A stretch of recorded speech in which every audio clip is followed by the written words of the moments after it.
আসসালামু আলাইকুম প্রিয় দর্শক, এই অন্তর্বর্তীকালীন সরকার ক্ষমতায় আসার পর থেকে যে কথাটা তারাও বলছে এবং তাদের কাছে বিভিন্ন লোকজন, যারা সমাজের বিভিন্ন শ্রেণীর লোকজন যারা আছেন, সমাজ সচেতন, রাজনীতি সচেতন এবং রাজনীতি করেন, এরা সবাই কিন্তু একটা কমন দাবি সবাই এই সরকারের কাছে করছেন। সেটা কি? সেটা হলো একটা সংস্কার করতে হবে। সেই সংস্কারটা কোথায় করতে হবে?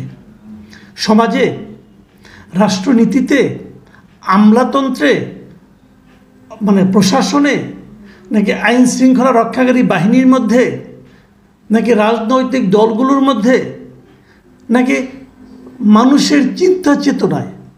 এই সংস্কারটা কোথায়? এই সংস্কার কিন্তু একটা ঠিক দৃশ্যমান কোনো কিছু নয়। এটা একটা চিন্তার জায়গা।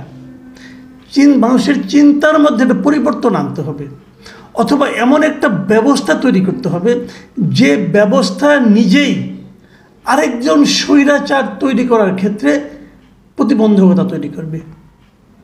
কেউ স্বৈরাচারী হয়ে উঠতে চাইলেও ওই ব্যবস্থাটা তাকে সেই স্বৈরাচারী হয়ে উঠতে দেবে না, এরকম একটা কিছু তৈরি করতে হবে। এটা কিন্তু একটা অস্পষ্ট ধারণাই ছিল এতদিন। কেউ সুনির্দিষ্টভাবে বলেনি যে তারা কি চায়, অথবা এই অন্তর্বর্তীকালীন সরকারও সুনির্দিষ্টভাবে বলেনি যে সংস্কার বলতে তারা কি বোঝাচ্ছেন। তাহলে সংস্কারটা কি হবে? কেউ যদি না বলে তাহলে ঘটনাটা ঘটবে কিভাবে? এই সমস্যাটাও কিন্তু, এই চিন্তাটাও কিন্তু সাধারণ মানুষের মধ্যে ছিল।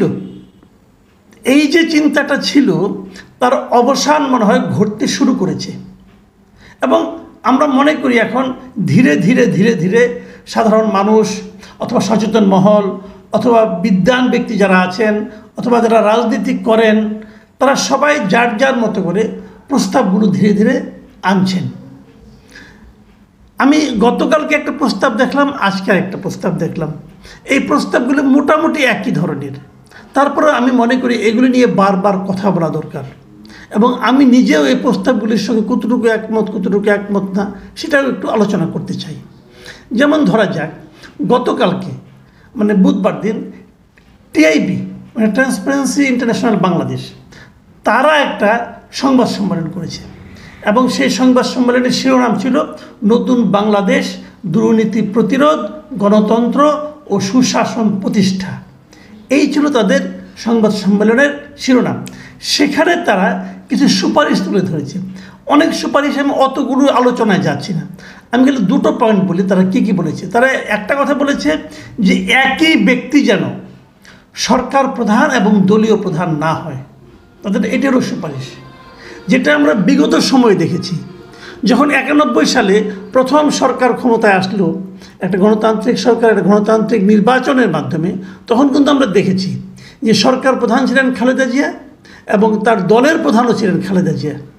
তারপরে 96 যখন হলো, তখনও দেখলাম যে সরকার প্রধান হলেন শেখ হাসিনা, তার দলীয় প্রধানও হলেন শেখ হাসিনা। 2001 যখন নির্বাচন হলো, সেই নির্বাচনও দেখলাম যে সরকার প্রধান আবার প্রধানমন্ত্রী হলেন বেগম খালেদা জিয়া, আবার বিএনপির প্রধান ছিলেন বেগম খালেদা জিয়াই। বেগম খালেদা জিয়া কিন্তু এখনও বিএনপির প্রধানই আছেন। আবার 2008-এর শেষে 9-এ যখন নির্বাচনটা হলো, সেই নির্বাচনে আমরা দেখলাম প্রধানমন্ত্রী হলেন শেখ হাসিনা এবং দলীয় প্রধান হলেন শেখ হাসিনা, আমরা আওয়ামী লীগের প্রধান শেখ হাসিনা। তারপর 2014, 2018, 2024 প্রতিটা নির্বাচনে কিন্তু একই ব্যক্তি, উনি দলীয় প্রধান, উনি সরকার প্রধান।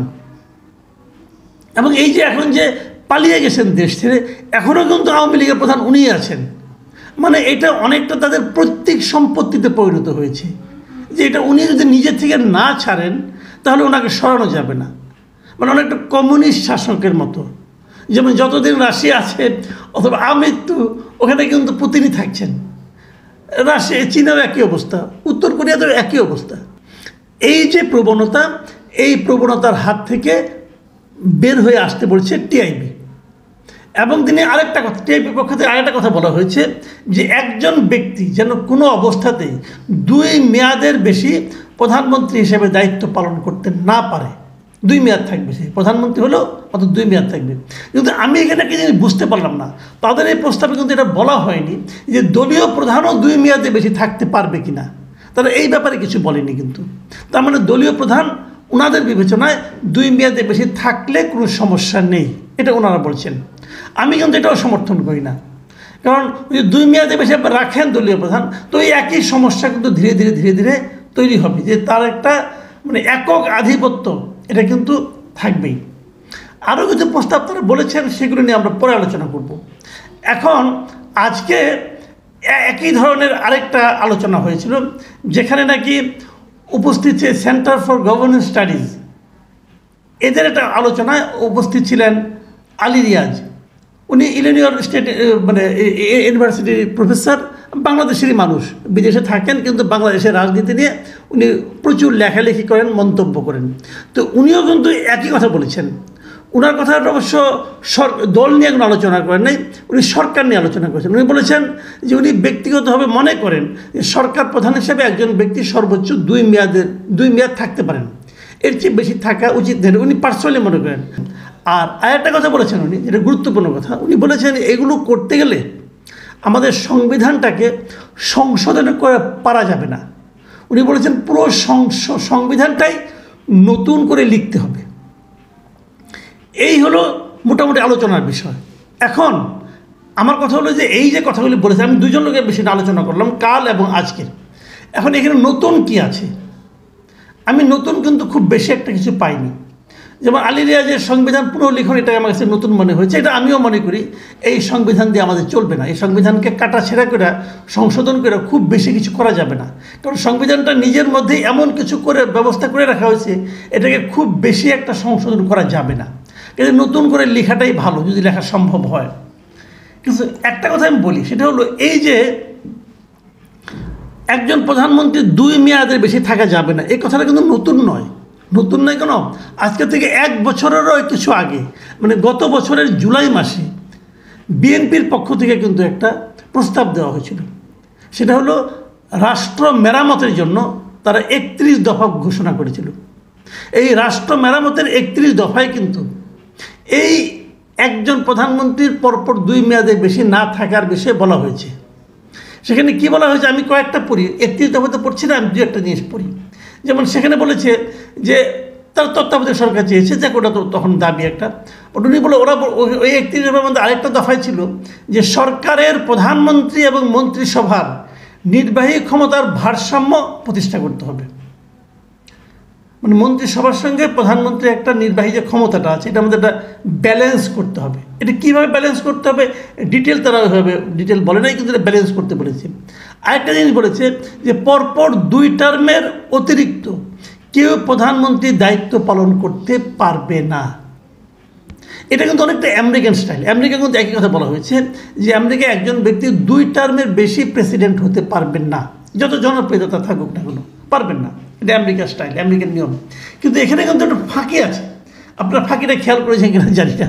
সেটা হলো বলছে যে পরপর 2 টার্মের অতিরিক্ত, মানে পরপর 2 বার করতে পারবেন। 3rd টার্ম করলেন না, 4th টার্মে যে আবার করলেন, তাহলে কিন্তু উনি আবার 2 টার্ম থাকতে পারবেন। এরকম মাঝখানে একটা করে গ্যাপ দিয়ে উনি কিন্তু 2 বার করে অনেকবারই থাকতে পারবেন। এই গ্যাপটা কিন্তু এখানে রয়ে গেছে। এই জিনিসটা কিন্তু যাও, তারপরেও 2 টার্মের বেশি থাকতে পারবেন না, পরপর 2 টার্মের বেশি থাকতে পারবেন, এই যে একটু গ্যাপ কিন্তু 2 জায়গাতে রয়ে গেছে। আমি মনে করি এটাকে স্ট্রেট আমেরিকার মতো স্টাইল করা উচিত, যে কোনো ব্যক্তি, একজন ব্যক্তি কোনো অবস্থাতেই 2 বারের বেশি প্রধানমন্ত্রী হতে পারবেন না। এই নিয়মটা আমি মনে করি চালু করা উচিত। তা না হলে কী হবে, রাশিয়ায় যেটা হয়েছিল, রাশিয়া কিন্তু এই ধরনের নিয়ম ছিল যে পরপর 2 বার হওয়া যাবে না। তখন পুতিন করতেন কি, পরপর 2 বার প্রধানমন্ত্রী ছিলেন, পরপর 2 বার প্রেসিডেন্ট হতেন, হয়ে 3rd টার্মে যে তার এক অনুগত ব্যক্তিকে প্রেসিডেন্ট বানাতেন, বানিয়ে উনি প্রধানমন্ত্রী হতেন, হয়ে তারপরে টার্মে আবার 2 বার হতেন। এভাবে কিন্তু উনি চালিয়ে যাচ্ছিলেন। তো এই বিষয়টা আমি মনে করি যে আমার মনে হয় এটা স্পষ্ট করা দরকার, পরপর 2 বার নাকি সব মিলিয়ে 2 বার, এটা স্পষ্ট করা দরকার। তবে আসার কথা হলো দাবিগুলো, প্রস্তাবগুলো উঠে আসছে, এগুলো উঠে আসা উচিত আমি মনে করি। আজকে প্রাইম মিনিস্টার নিয়ে হলো, দল নিয়ে 31 দফার মধ্যে কিন্তু দল নিয়ে কোনো আলোচনা নাই, দলের মধ্যে গণতন্ত্র কীভাবে প্রতিষ্ঠা হবে সেটা নিয়ে কিন্তু আলোচনা নাই। এটাও কিন্তু আমি মনে করি জরুরি যে কীভাবে দলের মধ্যে অভ্যন্তরে গণতন্ত্র প্রতিষ্ঠা করা যায়। কারণ আমি মনে করি দলের অভ্যন্তরে গণতন্ত্র প্রতিষ্ঠা করতে না পারলে এটা রাষ্ট্র ক্ষমতায় করা কঠিন হয়ে যাবে। এবং আপনার যে উত্তরাধিকারের যে রাজনীতি সেটা নিয়ে কিছু আছে কিনা এটা নিয়েও আলোচনা কিন্তু ধীরে ধীরে আমার মনে হয় আসবে। আমরা আশা করব যে বিভিন্ন স্টেক হোল্ডার যারা আছেন সবাই নিজেদের মতো করে কিছু কিছু প্রস্তাব দিবেন। সবগুলি প্রস্তাব একত্র হওয়ার পর রাষ্ট্র সংস্কারের ব্যাপারে এই সরকার মানে অন্তর্বর্তীকালীন সরকার ব্যবস্থা নেবেন, এটাই আমাদের প্রত্যাশা। প্রিয় দর্শক, আগামী দিনে আমরা হয়তো আরও নতুন নতুন প্রস্তাব নিয়ে আলোচনা করতে পারবো। ভালো থাকবেন আপনারা। আল্লাহ হাফিজ।